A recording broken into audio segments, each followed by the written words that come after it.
What up, friends? We are back. It's Get Checkered with Shanika and Caitlin for the post after the race. Portimao. Yeah. Grand Prix, Portuguese. It looked like really nice weather. Yes, and admittedly we are exhausted. So Calgary time, we had to be up and ready to go by at least 8, which means we were up way before. Yeah, then. and you guys, like, that's early for us. It's early. It's a weekend day. You know, we deserve to sleep in a little bit. Yup. But we'll take it. This race was less exciting than Imola. Less eventful for sure. I still like some of the like post race interviews. Like some of the races were stoked on that race with how they performed. So I still think a good race, just not eventful. Which I mean, we had more than enough events on the last race. Yeah, I think that's true. Like, what do we even talk about in terms of... I think one thing we should talk about is start off with qualifying and our poor boy Danny Ricciardo. Yeah, so this qualifying was different. They did sprint races. No, they did not do sprint races. I thought they did do sprinting. They're doing them Silverstone, Brazil, and... I thought they did. Oh God! Sprint. No, this is I think it was the typical 3: Q1, Q2, Q3. Oh, yeah, we should do a mini-sode on what the sprint races are because that will force us to figure it out too. But yeah, poor Danny. So they started Q1, and it's all 20 drivers, and then at the end of Q1, the 5 slowest get eliminated. So Danny, I think he was probably running like 15, and then over the radio they let him know that I think it was Esteban Ocon passed his time and that Danny was eliminated after Q1. He's pissed, right? Like that's not normal for a guy that's won 7 races in his life to be eliminated in Q1. So yeah, he started in 16th. Poor boy. And then Shanika saw on Twitter that he was trending because everyone's like, pray for Danny, pray for him, he can make it up. Yeah, it's obviously tough for him. I don't know. I think, like, switching teams is not easy. He obviously left Red Bull for... Well, Renault, and then now over to McLaren, and there's, like, I think it's hard to just, like, get back in it, but for him to be out that early... Yeah, he was clearly, not too happy. Which makes sense. I would equally be upset. But because of it, Valtteri got pole. He did, yep. Which, like... I feel like he needs... especially after that last race where he did not finish. Yeah, just like a good little hit to the ego and probably good for where they're at. From what we saw from the race from the get, it's just that there was a lot of wind. Yep. All of the drivers started on wet tires. Like they were on all different tires. They started... Yeah, there was a mix of soft and mediums, I think. Yeah. Like probably a 50% split between them. And then, yeah, as the race went on, pretty much almost everyone went to a hard. There was a few mediums at the end of the race, but yeah, hard tires and super windy. And like some of the comments from like even Max Verstappen, Hamilton, Russell, some of their post interviews, they're all like, it was slippery, it was gusty out there, it was a hard race. So like from spectator point of view, it's like, oh, they're racing, it looks like a good solid race, no one's crashed. Well, I mean, we'll talk about Kimi, but whatever. But I guess, yeah, from their perspective, they're just trying to keep their car on the track, which is, I mean, sometimes I feel that when I'm driving like 110 on a highway, but I mean, they're going like 300. That's so a really good point, which might explain why the Williams cars just like dropped the rankings, because Russell started, I think, at P13. So he wasn't too far down, and then they just continuously kind of yeah, it was like Williams 2 drivers and then Haas's 2 drivers. Just kind of going at it. So I don't know. They've talked about the Williams not being great in wind, so it's not surprising that they haven't, that, you know, George kind of just kept getting knocked down. But the sort of first incident happened with poor Kimi. Or like the only incident actually for the entire race. Yeah, Kimi went off. What, lap 3-ish? Yeah, right at the beginning. Rammed into his teammate, Mr. Antonio Giovinazzi. G. Antonio G. We are not going to be able to get this name right. And then they did some replays, and you see that it definitely was on Kimi. He kind of drove his car, like the front right tire went into Giovinazzi's back left tire. I mean, rear, if we want to be particular. But so his, who was it? Kimi's left. Fucking, what is that thing It's like called? the front wing. Yeah, that fell off. He hit him with his right tire. The left wing fell off.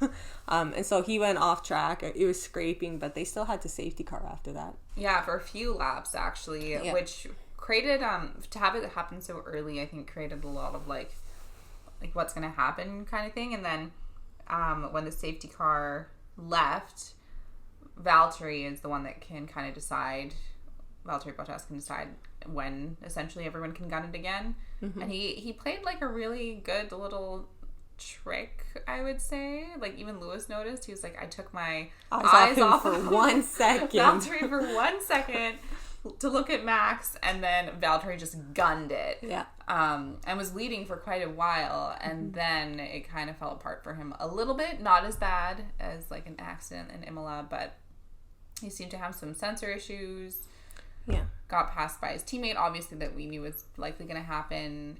Held off Max for a while, but yeah, the sensor issue in the second half, like, slowed him down. Yeah, I guess what Total Wolff was saying, and he took responsibility. Like, the team and the car was the reason that Bottas couldn't come back at Max throughout the race.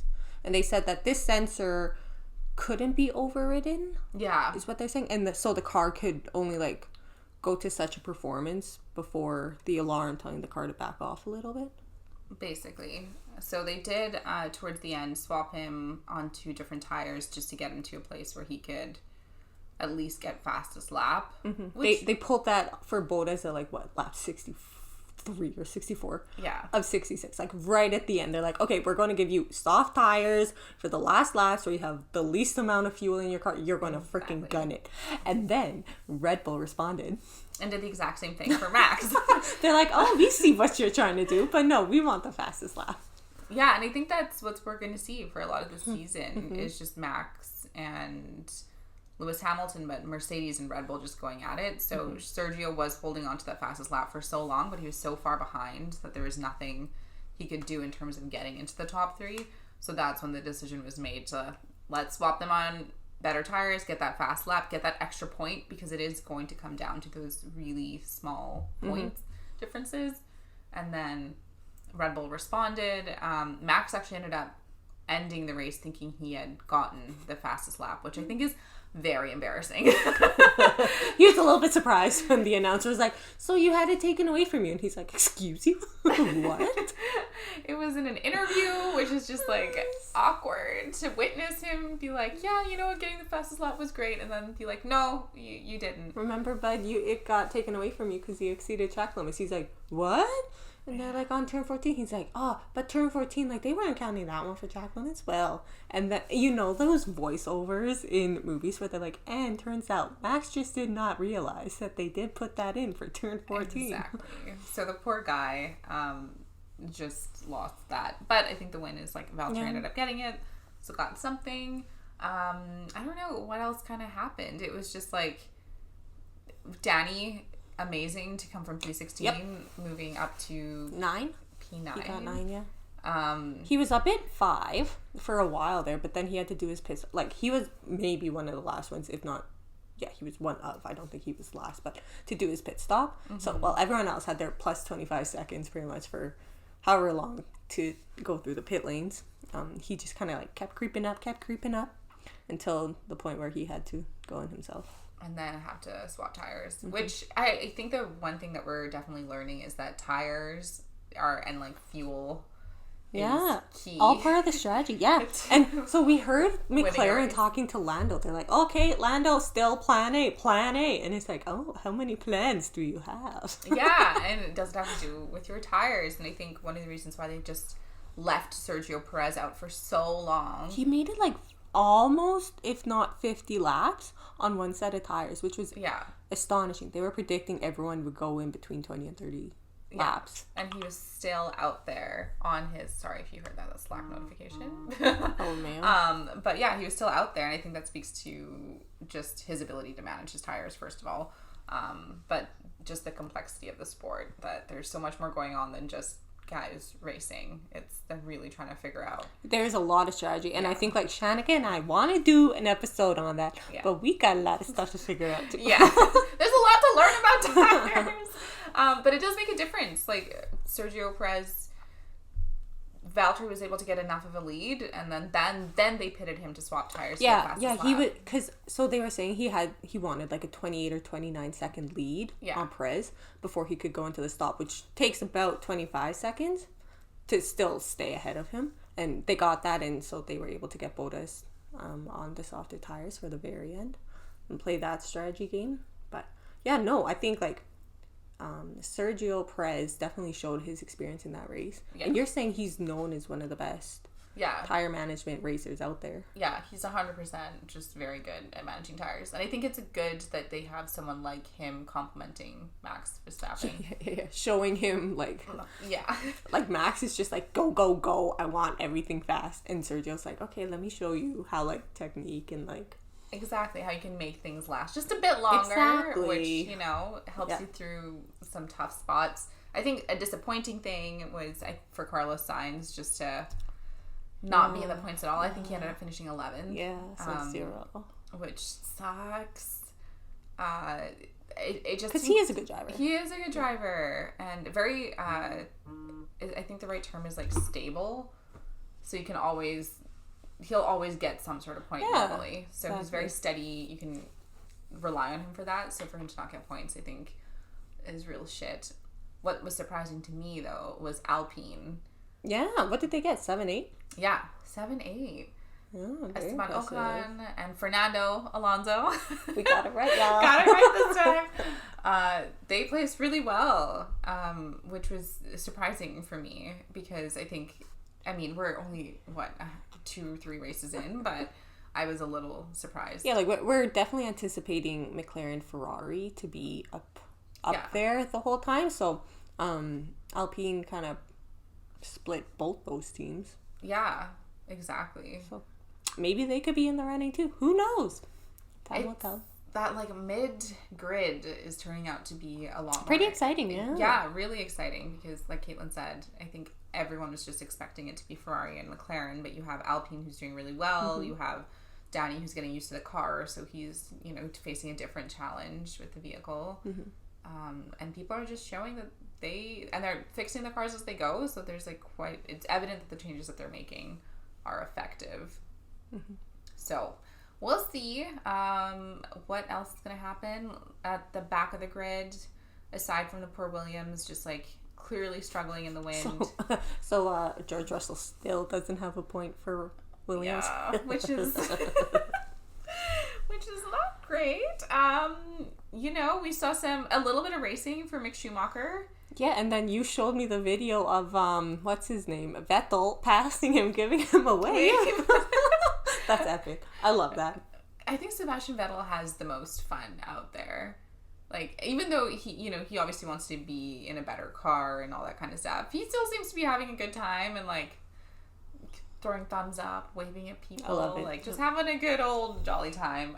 The one error that the Haas team made, or Mazepin, was that you are not, if a blue flag is out, that means you're being lapped. Yep. And you're supposed to just pull aside. Yeah, right? Like, you get the blue flag. It's your etiquette, like, your responsibility to pull aside so the race, like, leaders can keep their speed up. Yeah, and he didn't do that. No. Who did he block off? Sergio? Yeah, he basically it was essentially trying to cut someone off. Which you can do when you're racing them, but you can't do when you're showing the blue flag because you're getting lapped. Yeah, so that was just, again, this Haas team is, like, super struggling. He got an additional 5 seconds, I think, added to his time because of that. So, and also it's not great for the drivers that have the speed and the pace to then have to like slow down or stop or whatever, because he was pretty pissed. Yeah, it's dangerous. So that wasn't so great. I think everyone else was kind of uneventful. Like, Yeah, for the like honestly, I don't think we heard about Leclerc once Yeah. in the race, but he ended up fifth. Yeah. Yeah, he was and then Lando was sixth, or was it the other way around? No. Lando was fifth maybe, and Leclerc was sixth. Yeah. You are right on that. Okay. So yeah, you didn't get to hear much of them. I think just because everyone was keeping an eye on the front. So the final, sorry, we were completely wrong, is that it was Hamilton, Verstappen, Bottas, Perez, Norris, Charles Leclerc. Not completely wrong. Just a little wrong. No, we corrected ourselves. Ocon, which autocorrected to Icon on Instagram, Nice. sorry. Alonso, and then Ricardo and Gasly were the top 10. I think that I'd like to see Yuki do better. Obviously, he's in his first year, so it's going to take a while, but he keeps getting off. Yeah, he spun off track. We didn't see it though, because TSM was showing all these ads, which is really frustrating. Who do we need to talk to? We can't listen to anything. TSN needs to stop. Yeah. All this stuff happens, and it's not just one 30-second ad. It's we missed 3 or 4 minutes. We missed Lewis passing Max or Lewis passing Bottas. Yeah, we missed one of them. And we're like, the fuck? When did this happen? It's all because of TSN's ads. But yeah, I think it was kind of just a slow-paced race, which is maybe what we needed. But still, and if the drivers are saying it was hard, and Lewis was pretty stoked on that performance. He was like, it was hard, but it's fun battling. All these people coming back from second and third and winning the race, that's what he lives for. And it's so it's a good race for them, and that's I can hope for. No one got hurt, which is also really important. Shannon told me the story of Kimi Räikkönen. Where was it? In Monaco, one of the years. I don't remember. But it makes sense if you're talking about a yacht. Yeah, if it's Monaco. So apparently he got out of a race early. I don't know if it was an accident or just the car died or whatever. And he just starts to walk over to his yacht. And his friends are in the hot tub, and he just gets in the hot tub. And I'm like, huh? I mean, I don't hate it. It's not a bad idea. So we were wondering, what is Kimi going to do being out in lap 2 or 3 or 4? Yeah, where do you go? There was no hot tub around him. No, he seemed to stay around to the end. And in the post-race interview, he's like, yeah, I take full responsibility for that. Yep, no, accept it. I fucked up. I was looking down, and then I just hit him. Exactly. He said he was looking at some sort of switch thing in the car. The whole bunch on the freaking steering. Yeah, and then hit his teammate, which is never good. But like he said, at least it wasn't any damage to Antonio G's car. Yeah, and he was able to still race and do what he needs to do. I would say it was pretty uneventful for the back grid, and disappointing for Aston Martin. I feel because they really Sebastian Vettel. As much as we're he has so much fun, it's great, but it's also they really need to get in some point somewhere, and they've been working so closely. They have a Mercedes engine. So I'm a little surprised that they are struggling as much. So I hope to see. It would be nice to see Sebastian Vettel on a freaking podium. It would be fun. I just don't know how that's going to happen right now. We got a lot of races left. Yeah, we got 20 races left, people. So we'll see what it brings. Oh, and also what happened this week? We got unfortunate news about the Canadian Grand Prix, but understood. Yeah, so the Canadian Grand Prix is held in June or July. I think it's June based on the calendar they were showing. In Montreal, of course, where the Grand Prix is much loved. And they are cancelling it. And COVID, just we're obviously struggling. Canada's not doing so hot, y'all. Yeah, we're struggling through that at this moment. So it totally makes sense that with all of needing to protect everyone, including the drivers, but also all of us, that it doesn't make sense for them to come here. Yeah. That really does suck, though. I know that we were definitely looking forward to it, and also to have a driving time that either wasn't super early or super, super late. It would have been very welcome. Would have been a nice little break, but they're going to Turkey. Yeah, and then in 2022, come back. Please be back in Montreal, hopefully. And in 2022, there'll be Miami. Which is going to be so exciting. Very exciting. But do you have anything else for today's race other than it was windy? There's lots of stuff with tires. Caitlin and I've mentioned it twice now in episodes. We really need to do a separate episode on tires. But we've been learning a lot the past week about tires. Yeah. and how they play into strategy. It's going to be a fight to the end, it seems like, between Mercedes and Red Bull for every little point that they can get. Well, yeah, and I think maybe that's one more thing you can touch on is, like, one thing said in the post-race is, yeah, it seems like one point for fastest lap doesn't seem like a lot, but over 23 races, that can add up and make a difference. And plus, they're saying with the sprint qualifying that will happen for 3 races this year, there's 3 extra points up for grab at each race or something. We have to figure out more about the sprint qualifications, but yeah, no, like, that can be part of the difference between Mercedes and Red Bull for sure, and between Ferrari and McLaren. Perhaps Alpine if they're.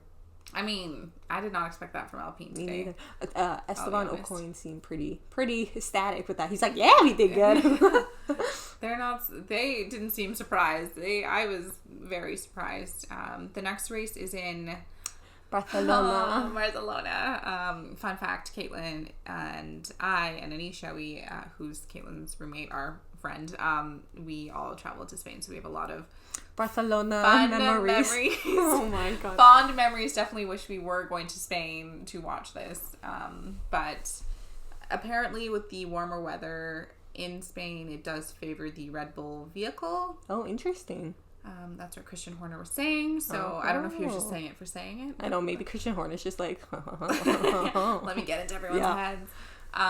So we'll have to see, I guess, what ends up happening next week. That's what I find interesting is just like what they say, because it's like, do you just take it at like face value as the the truth, or just like not the truth, or they're just saying stuff to say stuff, right? Like, but like Mercedes can change their car too in a week. They can't change too much, but there can be some adjustments made. Will it help? Who knows? And also, like, you got Sainz with Ferrari going to be like, he has to prove a point. That's true. After this race, so. And Sainz is Spanish. But he's a Madrid boy. Yeah. So obviously going back to your home country, it's a huge deal. Yeah. So hopefully he can nail it. Pull it together. Yeah. This is just not the race for him. No. You can clearly see. And he, like, what I find really interesting about Sainz is, like, his first thing he said, like, yeah, no, it was not a great race. I want to go talk to the engineers and see, like, what went wrong. Like, he's so analytical. I'm like, I appreciate that. You could have been an engineer in another life. Yeah. And I wonder if that comes from his dad, though, being a rally racer and growing up around that and knowing that the relationship between the engineer and you is so important. Yeah, maybe. And, like, maybe that's something, exactly, his dad told him, and that's a little bit of info that's special to Carlos, because everyone else, like, you have a good relationship with your racing engineer, but, like, Carlos is in it. Exactly. Yeah, he's very much in it, trying to figure out how to make the car better. And it's going to help Ferrari, I think, right? In general, having him be that on top open and transparent between driver and engineering. So all good things hopefully to come in the coming week, where they scramble to get everything pulled together for Spain. It seems like such a quick turnaround after the past 2 weeks have just like dragged on. Yeah. And especially because this race wasn't completely perfect. Obviously there's a lot of issues with wind and a lot of the cars were struggling with getting like heat into the tires and stuff like that, so they're going to have to go back and figure out like what can we do differently. But to have only a handful of days to do it just seems like, my god, right? Again, I could never do this sport. It just seems exhausting. I told Caitlin today that the drivers lose anywhere from 5 to 10 pounds through a race just from like wild how much they're sweating, which is gross, but then also like crazy. Yeah, no, that's something. Because I'm like, why do they have to go on the scale? And Shanka's like, well, think of how much weight they lose. I'm like, they don't lose that much weight. But that's a lot of weight. And then when you do finish the race, your car and your driver with it, they all have to weigh to collectively like a certain weight, basically. Which is why sometimes you'll see the drivers like drive through the worn out rubber on the track to try and get more debris on their tires, just in case if they have to come in for the weigh-in and they're not heavy enough. You can get in trouble. There's a lot of things. Yeah. That's wild. Holy shit. Just pick up some extra pieces of rubber. Yeah, exactly. Good just Lord. Anything to get extra weight. But yeah, Pierre was like uneventful. Yuki just still making those junior mistakes, which I'm hoping he gets out of. He's someone to watch for sure. We love Yuki. But it's his first Formula One. He's definitely struggling. Yep. And then it's kind of how the cards fell for today. Right? There wasn't too much. A lot of the comments already on Instagram. Well, that was uneventful. That was boring. And it's like, you know what? We'll take it.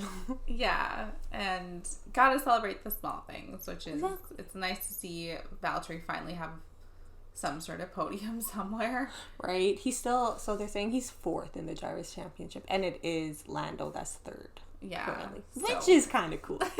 And then also to see Lando still, doing well for McLaren. Yep. What else? Again, I'll go back to Alpine just doing really great is very surprising to me. And then also to see Danny just come back from where he was motivated. You could tell he was so motivated to just And I wish we had more shots of him overtaking people, because he is known for being really great at overtaking, and I think I only saw 1 or 2 clips from the videos that we had. So, and he overtook quite a few people. So apparently, he moved up 7 spots. Yeah. So I would have liked to see more. But one of the things that the drivers did this weekend, and maybe you all saw, is that I would say the majority of them. I want to say, all of them. It was just the teams kept their Instagrams going. But they did a social media blackout, which was inspired by the football players, which are soccer players. Yeah, I'm pretty sure it's the UK football players, because of all the online abuse and online hate. Yeah. They're just stop the abuse and the abuse. Yeah. To draw attention to just what's going on online and what that what's tied into it, which is a lot of isms, so sexism, racism, ableism, and all this stuff that we don't like. And Shanika put some great resources on our Twitter if you guys haven't gone on there yet, but check it on Twitter, and Shanika had some great info on there. Yeah, I think it's important. Obviously, the drivers going dark is a good way to draw attention to something, but I think sharing resources is one of the best ways to handle stuff like this. Online abuse is not fun, people, and I can speak from my experience. Caitlin knows this very well. I was targeted by some right-wing nut job for a tweet that I put out not too long. It feels like it was only a month or 2 ago. Yeah, it wasn't too long ago, and it was very scary because this person then wrote an article about me, and because he had a following, sicked a bunch of his followers on me as well. And I think I learned a lot through that, but just how scary the internet can be. It can be a great place for sure, but there's just a lot of people with a lot of keyboard courage, and they'll say things that have a huge range, where it's we can all deal with the trolls that are I don't like what you're saying or whatever, or any version of that, but then it ranges to sexual violence or wanting you to die, and it's a really rude awakening that it's out there. And one of the things I learned, though, and the biggest lesson, and what I put on Twitter, and I hope people take to heart, is your safety is the most important thing. And on Twitter, if you see someone being attacked, if you feel safe, or online anywhere, if you feel safe, say something. But if you don't, figure out ways to report the accounts and check in with that person that's being attacked, because a lot of our personal information is up online, and it's easy to get doxxed or have things out, which is fine, except that when it falls into the wrong hands of someone. So it's a scary place. I totally understand why the drivers are doing it. Because we see a lot of good comments go towards them, oh, I love you, you're doing great, you're my favorite driver. But there's probably a lot of hidden from our views, I guess, but a lot of targeted and online abuse towards them, right? Yeah. And I would think so for someone like Lewis, who's one of one, being a black driver. It's, you face any person that's oppressed, you're going to face just more comments than most. We're women. If we were more public, we would be hit with things that aren't so great. So I'm sure that the drivers are seeing it too. I wouldn't be surprised if Yuki's seeing it, just with the rise of attacks on just the Asian population in our world right now. And I think it's important. I really wish they had used their platforms though, just to like say more about it and maybe speak to the experiences that they're having, because maybe they will. I don't know, but yeah, it's like a symbol of like in solidarity with all these UK football players. Like, yeah, football probably gets a shit ton of them too, right? So they're just kind of putting a halt to it, saying like, no, we're gonna not concentrate on social media right now, which social media is like its own version of the plague, but later conversation about that. But yeah, I think like maybe they can come out of this and maybe share like whatever they're comfortable with their fans, but to like really help their fans maybe understand the position they're in more, rather than going silent, in addition to going silent. Yeah, I agree with that. And Lewis is really on top of sharing resources and Lewis is amazing. Yeah, anti-racism. He uses his platform. He uses his celebrity status like really well for the positive. 100%. Like in a positive manner. And trying to approach these things. I also think that sometimes it takes time. Like, a lot of the drivers are really young, and I think it's hard sometimes to formulate, you know, what you think and what you think you can say. Exactly. So I'm sure as they get more and more comfortable, George, for example, George Russell, he's how many years now in Formula One? I think 3 going on 4, or maybe 2 going on 3. He's been in it for a while, and he actually posted a video where he seemed very confident in what he was saying. So I'm like, okay, this is good. And all we can hope is that more of the drivers start to address things in the way that makes sense. And like Caitlin said, this came inspired and in solidarity with the UK football, soccer, also known as soccer players. It is football, come on. I mean, they play with their feet, and that's understandable. It just makes sense. And we know that sport, there is a lot of hate, of racism, whether that's in the sport or online. It's a lot. So, and like, yeah, you can, like Shanka mentioned, it's like keyboard courage, and that's a great way to say it, because it's stuff you would never dream about saying face to face, because you have manners installed to you, right? Your life experiences, but you just feel free all of a sudden to just type it out and throw someone under the bus because you think it's funny. Yeah, or you are just mad, and it could be like an anger that makes no sense, like Lewis beating someone, and instead of just being upset about that, it turns into some sort of racist comment. It's like, that's not the best.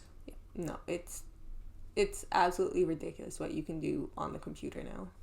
But I mean, like, Social Dilemma, right? And they talk about how the founders of social media sites knew that this could be a problem, right? Yeah. They foresaw this being a big problem with social media, and lots of them left the industry because they just didn't want to. And you can't really control it. On our Twitter, there's definitely things you can do to protect yourself and protect like people that you know, but there's a lot that we're battling against. And the good thing with the drivers going dark is social media is big on algorithms. So what they push is so dependent on who's posting what. So if there's a slew of hateful messages, unfortunately, they will push those. I hate to call you out, YouTube, but I did tweet you earlier this week. I was on YouTube and I was pushed like a white supremacist video, and it was really surprising and shocking, and I was like, what is going on here? It was white supremacist plus COVID misinformation. It's just double whammy. But these social media networks just don't, as much as they have algorithms that could stop a lot of this stuff, they just don't have the manpower to actually bring it down with the rate that things are going up. Interesting. So it's on all of us to report things when we see them. And you can, if you're feeling safe, you can speak up against it, but it also doesn't have to be like speak up over the internet either. Yeah. You can talk to, like, if you see your friends posting something that you think is like a little bit, interesting, like you can talk to them face to face. Yeah. And have a conversation that way, and bring a human element back to it. Exactly. And then if you're completely like, this person ain't it, guess what? There is Shanika is queen. I am queen of the mute, the block, the unfriend on Facebook, which apparently is like, it's a powerful button. That is a powerful button, and it offends people the most. But I think at the end of the day, you only have one life, and if you're seeing a lot of stuff that you're like, oh, this is not what I believe, and you're like, I don't want to get involved, or, you know, it might just be someone ranting about, like, right now there's a lot of COVID anti-masker types that we're dealing with, so it might just be someone like that, and you're like, you know what, in my life right now, I don't want to fight with this person online, but I also don't want to talk to this person, so I'm just gonna remove their presence. No, and exactly. It's with peace and love, you know, it's like, no hate, just gonna like remove myself in the situation. No, you're doing what you need to do because you deserve to surround yourself with positivity. And yeah, you don't need fucking nutzos around you. Caitlin's right. You don't need nutzos around you, like not making the best experience for you. No. I will say the one ironic thing, and I'm gonna call him out, is we love Haas, but again, to have the drivers advocating for, you know, no online abuse when there's been serious, like, not even allegations, but he like, posted the video himself, of him essentially sexually assaulting a female. Yeah. So he posted the video. He's still on this team. So it sometimes does feel like there is this disconnect. I don't think Mazepin posted anything. Maybe he didn't. I don't know. Well, I'll have to. It would be very hypocritical if he did or not. But I think, you know, as these teams are trying to address things like racism, whether it's Lewis Hamilton really being at the front of that, or just diversity in the sport, whether it's women behind the scenes or actually in the sport, or even having more LGBT drivers or within the sport, these are things that are going to have to be addressed. And unfortunately, Haas, like, not having money is just not a good enough reason to have someone on your team that's like that. And maybe, the cap will make them more competitive and they won't need... I don't know if that's even possible. I can't even finish that sentence. I just hope Haas can get to a point where they don't need to rely on... other people's money, basically. Yeah, and I'm not going to say what you're thinking. No, I don't need that in the public sphere. Yeah, so I guess that's like a little wrap up on today. Like we totally understand where the drivers are coming from, and they are using their platform, I think, pretty well. I do think Shanika and I, after like just summarizing this whole conversation, we do want to see them maybe do something in addition to this blackout. Yeah, exactly. And keep the momentum going to stop the hate in the sport. So exactly, whether it's online and like Caitlin said, within the sport itself, and really holding people accountable for their actions and their behaviors. So hopefully we see it. But all in all, I think it's like Caitlin said, it's really good that the drivers did something. And that, like, all the drivers were standing together, right? So that's good to see. Like, yeah, and even with I find that when Lewis Hamilton brought up just like everything that's been going on in the United States with Black Lives Matter, he brought it to Formula One, and a lot of the drivers, I'm pretty sure all of them actually stood with him. Well, and I think like Lewis Hamilton is so powerful in that way. Yeah, that like, because he's passionate about what he fights for, and he's so well respected by his fellow competitors and the whole F1 community, that like they'll stand with him because he's fighting for something really truthful and something that needs to be shown. And so no, I think Hamilton is great for using his platform. He really is, and is a beacon, I think, in this sport. And he's like, he's mentoring the up and comers, right? Like, he's the best of this sport. Yeah. And he can still do all this fighting for justice. So why can't you? Exactly. You have a platform. It's important to use it in a good way, whether it's as big as these F1 drivers or whether it's just what you have in your own friend circle, or make the world a better place. Yeah. We should end on that note. It's pretty good, actually. Actually, just make the world a better place. We hope you like this episode. We know there wasn't too much from the race, but this race was fairly tame. Yeah, that's a good way to describe it. Yeah, it wasn't too wild. Next week we will be back for this Spanish Grand Yep. Prix. Yep. We'll see you guys next week. Yeah, so what do we say, Caitlin? We're going to tell you to stay checkered. We'll talk to you again next week, amigos. And follow us on our socials at Get Checkered on Instagram and on, oh my gosh, Twitter. I was going to say Facebook. We're not on Facebook. No, we're on Twitter. We're on Twitter.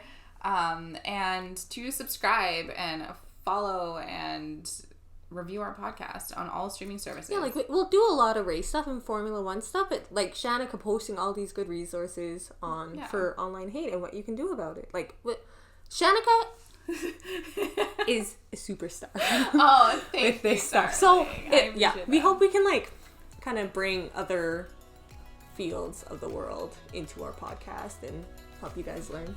Yeah, exactly. And there will still be some fun Formula One stuff. As we mentioned numerous times, we're going to figure out this tire episode because there's a lot to learn. But other than that, have a great day, everyone. Exactly. Adios. See y'all next Bye. week.